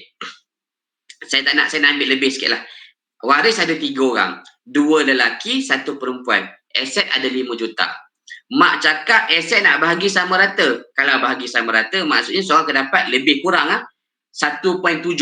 Lebih kurang. Kalau 1.7 dia jadi 5.1 juta. Tetapi saya ambil lah 5.1 juta. So kalau bila equal share, sepatutnya dia akan dapat 1.7 juta. Setiap seorang, lelaki dan perempuan. Okey. Kembali kepada persoalan Puan Nur Zainuddin ni, kalau ada bantahan, contohlah seorang lelaki ni bantah. Okey, lelaki ni bantah, kalau ikutkan dia punya bahagian, dia dapat 2 juta. Okey, bila dia bantah, kita akan kira berapa bahagian yang tak bersetuju untuk menolak bahagian ni tadi, sebab lelaki yang tak setuju. Okey, bila dia tak setuju, daripada 5 juta, lelaki tolak 2 juta. Okey, lelaki pertama cakap, saya tak setuju, saya nak hak saya juga. Okey, tak ada masalah. Lelaki nombor 2 dengan adik perempuan ni, tak apa Puan, tak apa Encik Syafiq, saya bersetuju seperti mana hasrat arwah mak ataupun hasrat arwah ayah saya, dan saya redha untuk melepaskan bahagian saya, lelaki nombor 2. So, pembahagian dia akan jadi lelaki nombor 1 akan dapat 2 juta, hak faraid dia. Lelaki nombor 2 dan perempuan yang ketiga ni tadi, dia akan dapat 1.5. Dia tak akan dapatlah 1.7. Dia dah jadi kurang sedikit. Tetapi dia tidak membatalkan daripada wasiat-wasiat yang lain daripada segi pentadbiran dan sebagainya. Cuma daripada segi pengagihan, dah mungkin ada reducing dekat situ. Itu sahaja. Tapi daripada segi yang lain, tak ada apa-apa isu pun. Sebab itu, bila kita tengok kepada pengagihan, soalan ni kepada pengagihan. Tapi kalau kita tak lantik pentadbir isu dia hari ni, dapat tak tadi 2 juta ke 1.7 juta tadi tu? Tak dapat kan? Sebab itu wasiat ni bukan sebab nak agih. Pentadbir tadi itu yang penting. Kita kena yang pentadbir, dan kalau kita ada berhasrat nak bagi sedekah, infak dan sebagainya, itu yang penting. Tetapi kalau kepada waris ni, still lagi tertakluk kepada persetujuan waris. Kalau tak setuju tak apa. Yang penting harta kita ni tadi waktu hidup ni tak timbul, tak jadi stuck macam tu je. Ini kita cerita seorang dapat 2 juta, seorang dapat 1.7 juta, tapi proses tak dibuat. Nothing. Samalah analogi yang saya bawa kereta tadi tu. Kereta, nak pergi office, nak kerja, kunci tak ada. Minyak full tank. Touch and go penuh. Tayar ada angin, dah berlawa, dah berkilat, dah coating dan sebagainya. Kunci tak ada. Sampai dekat office. Tak. Sama juga harta pusaka. Kita duduk serondok nak agih je faraid apa semua, tetapi kalau pentadbiran tak dia buat, macam mana dapatkan pengagihan ni? Ibarat kata kalau kita pergi bank tu, kita tengok, wow, duit aku banyaknya. Hak waris. Tetapi tak boleh nak keluar. Sebab apa? Pentadbiran tak dia buat. Tak ada siapa yang willing untuk ke hadapan untuk memulakan proses tersebut. Sebab apa? Bila nak lantik pentadbir ni, waris kena berbincang. Siapa nak lantik? Dia tak boleh. Ada 3 orang pentadbir, tak boleh. Mesti seorang. So dekat sini yang perlunya perbincangan dan permuafakatan waris. Nak dapatkan muafakat ni, yang ini yang timbul isu dia. Mungkin kita tengok anak-anak kita ini, alah tak apa, anak saya bagus. Betul lah kita tengok waktu hidup ni anak kita bagus. Belum tentu bila kita tak nanti anak kita sama seperti mana kita ada ini. Banyak yang berlaku tu terhadap perempuan. Kalau saya nak cerita ini, kita tak balik. Jawabnya pukul 5 kan belum tentu habis lagi. Tanya Cik Syahif lah. Sebab tu saya kalau bercakap ni, bagi saya berapa slide pun saya boleh je nak bercerita. Tetapi, yelah, masa tu terhad untuk saya bercakap, untuk saya berkongsi. Tapi insyaAllah, walaupun terhad, saya rasa banyak info-info, banyak input-input yang saya kongsikan. Mungkin kalau tak clear nanti boleh maklum kepada Cik Syahif ke nak buat next session ke, nak buat mungkin ada 5 orang je ke. InsyaAllah tak ada apa-apa, saya cuba bantu. Mana yang memudahkan dan mana untuk menyenangkan kita bersama. Untuk kita berjaya dunia, untuk kita berjaya akhirat. Ya Tuan.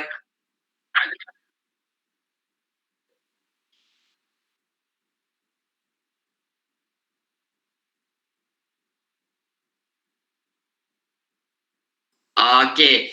So kalau yang itu Puan, kalau bila kita nak bawa ke mahkamah ni, kita nak tengok kepada keperluan lah. Kalau waris, dia cakap dia nak bahagian faraid dia je, tak boleh bawa mahkamah pun. dekat situ je kita akan bagi tahu tak, benda ni tak perlu nak bazir kos lah, bazir masa. Okey. So kalau bawa mahkamah, okey, dia sama juga. Dia cuma bagi tahu okey wasiat ini adalah kena bagi ikut hak dia. Sebab apa isu dia sekarang ni, bila dia tak setuju, kita bagi je lah bahagian faraid dia. Habis settle masalah. So nak bawa ke court ni mungkinlah ada isu-isu untuk pengesahan. Contohnya pemberian kepada bukan waris dan sebagainya. Tetapi kalau tak ada apa-apa untuk pengesahan, so bagi kita tak perlu nak bawa ke mahkamah kot. Tak perlu nak bawa ke mahkamah pun. Sebab apa? Bazir kos dan bazir masa je. Sebab banyak juga bila kita advise nak dengar, still nak pergi proses dekat mahkamah, benda yang sama kita jawab, so rugi je lah bayar lawyer banyak-banyak. So saya rasa menjawab kepada soalan Puan Nur Zainurin tu. Ada soalan lain ke?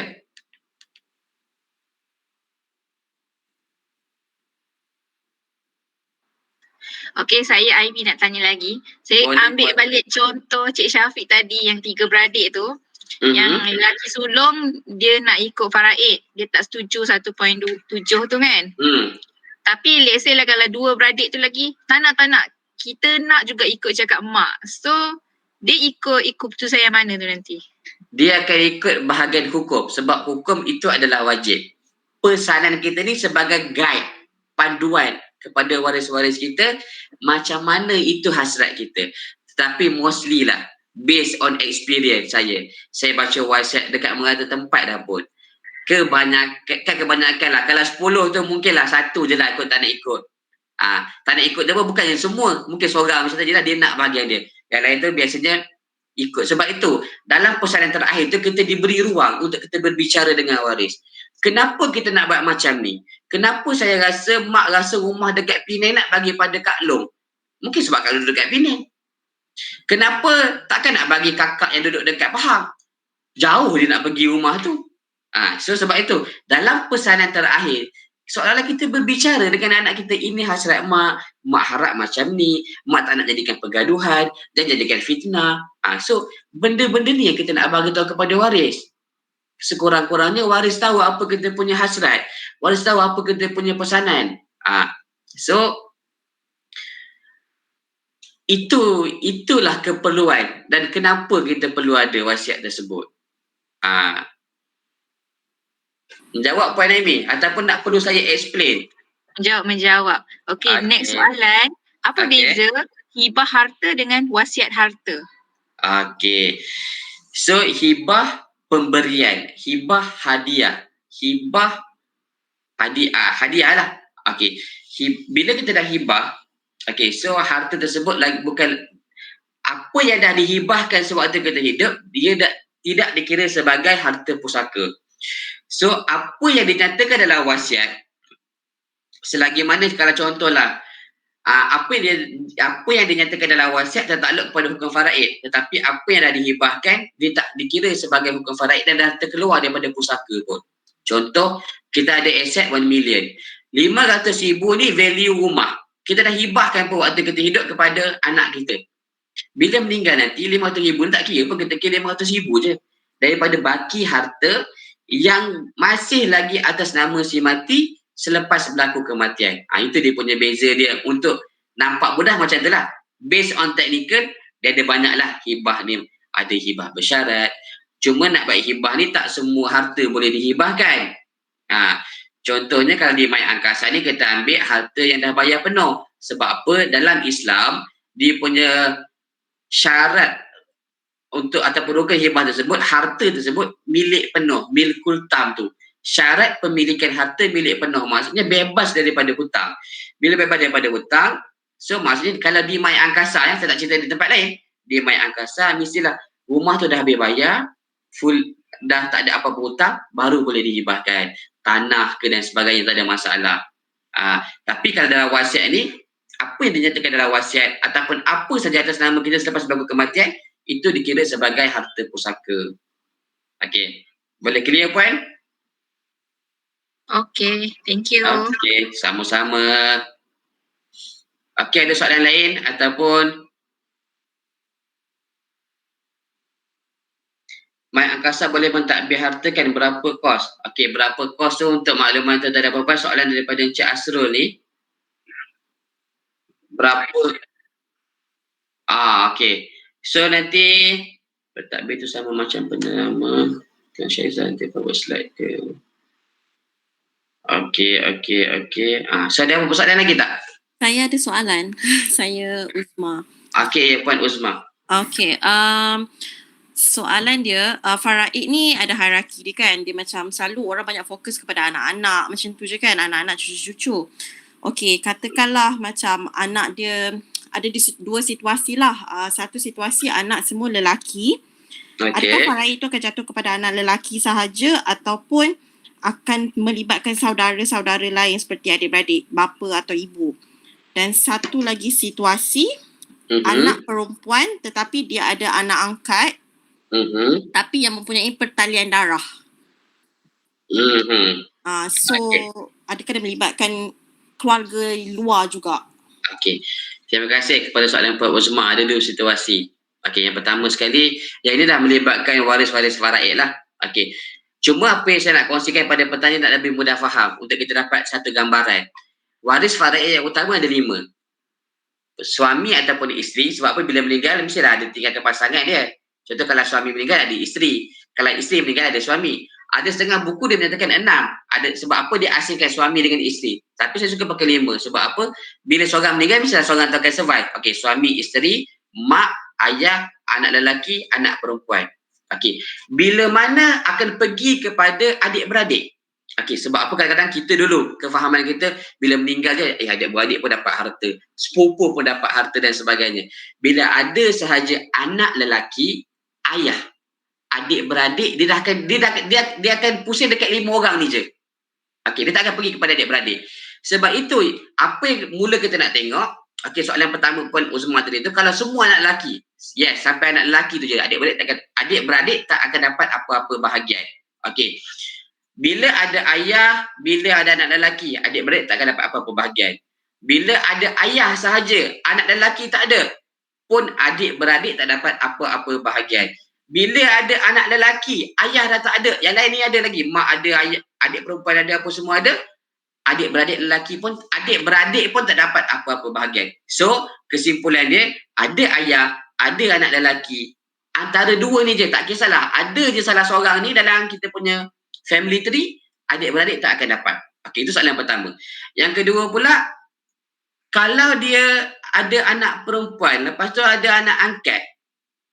Okey, anak perempuan ada bahagian. Tadi soalan dia anak perempuan saja kan Puan Uzma?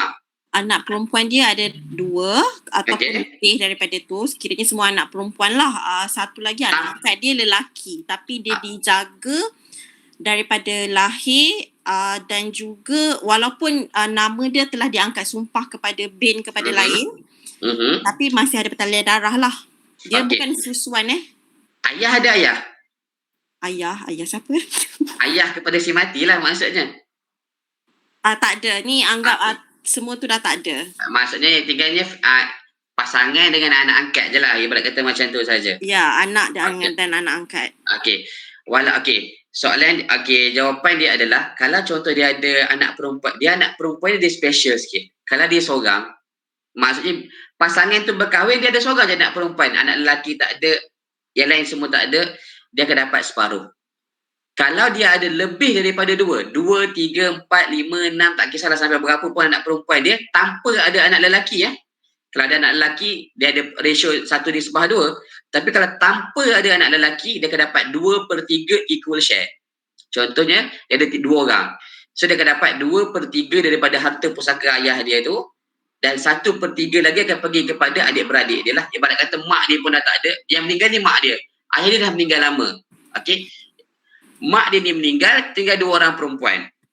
Ayah kepada si mak ni pun dah tak ada. Mak ke semua dah tak ada, tinggal 2 orang ni. So dia akan dapat 2/3 akan equal share lah yang anak perempuan ni. Dan 1/3 lagi akan pergi kepada adik-beradik arwah. Okay. Kalau adik-beradik arwah tu dah tak ada, yang satu ibu satu bapa dah tak ada. Dia memang seorang je tinggal. Okey, dia akan tengok kepada sebapa pula. Tengok juga kepada dia ikut juga bapa tu walaupun ya betul. Dia dia based on kepada situasi dia ni, based on kepada situation lah. Siapa dia saya nak kena tengok siapa yang masih ada, siapa yang dah meninggal dunia. Okey, mungkin dah meninggal awal tetapi mungkin dia dah meninggal tetapi dah meninggal selepas kepada si mati. Ada juga bahagian dia. Benda-benda tu dia kena tengok kepada situasi. Saya nak kena tengok, tanya satu-satu. Okey. Cuma soalan Puan Uzma tadi, kalau dia ada anak angkat lelaki, okey, ada anak angkat lelaki sekalipun, walaupun dia pertalian darah, dia still tak dapat anak angkat tersebut. Cuma nak tengoklah pertalian darah tu, contohlah dia ambil anak kepada abang dia. Okey. Dia cuma mewarisi, mungkinlah abang dia ni pula lelaki dan anak angkat ni adalah anak kepada abang dia. Dia bukan dapat sebab anak angkat tetapi dia dapat sebab ayah dia yang asal tadi tu. Kemungkinan. Tengok juga kepada situasi lah. Okey.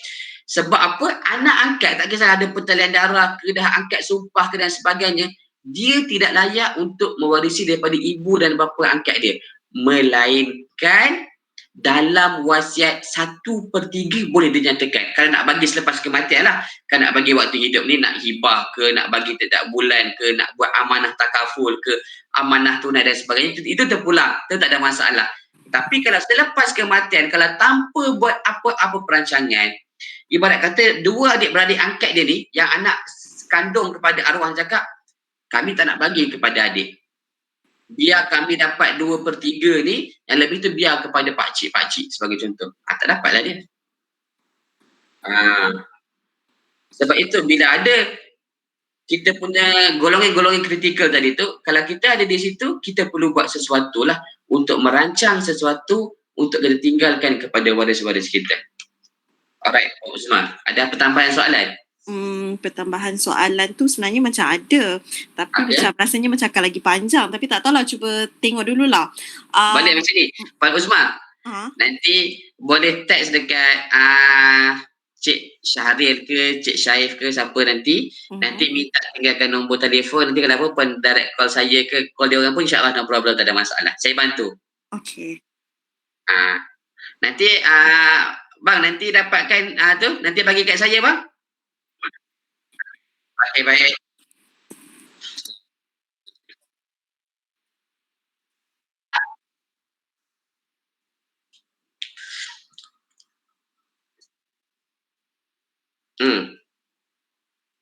Okey, so saya kira tak apa macam ni, kalau ada apa-apa soalan just boleh direct kepada saya punya cawangan, tak ada masalah. Nanti saya pun akan bantu, tak ada apa-apa insyaAllah.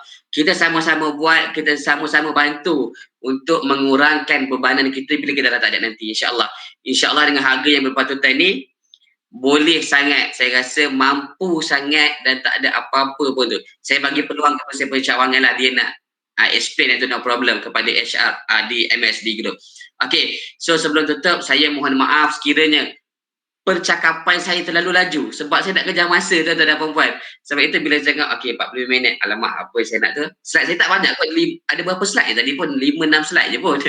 Okey, so saya mohon maaf sekiranya ada terkasar, kurang tersalah kata, tersalah bicara, ataupun sekiranya contoh-contoh dalam Quran Akbar tadi tu, ataupun mana-mana contoh yang saya keluar daripada mulut saya sendiri, terkena kepada tuan-tuan dan puan-puan, ataupun terkena kepada saudara mara tuan-tuan dan puan-puan, saya mohon maaf. Contoh-contoh yang saya berikan adalah sekadar pembelajaran, sekadar pengajaran kita bersama. So, saya Muhammad Syafiq bin Abdullah mohon maaf dan jutaan terima kasih kepada tuan-tuan dan puan-puan atas kesudian masa seramai 35 orang. InsyaAllah semoga bermanfaat dan saya mengharapkan kepada tuan-tuan dan puan-puan untuk berkongsi kepada pasangan, adik-beradik, mak, ayah dan sebagainya, kawan-kawan dan sebagainya, untuk memberi manfaat sebanyak mungkin dan boleh maklumkan kepada puan HR ke ataupun macam mana nanti.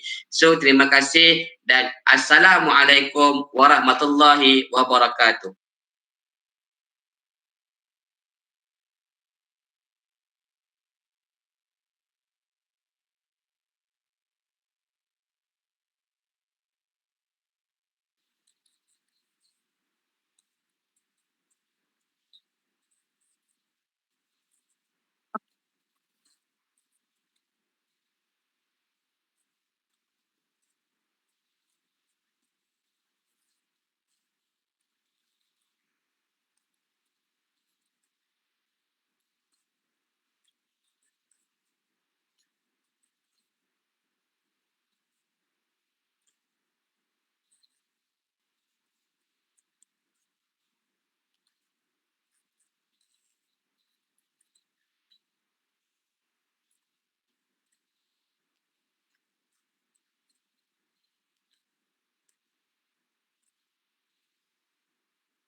Okay, terima kasih.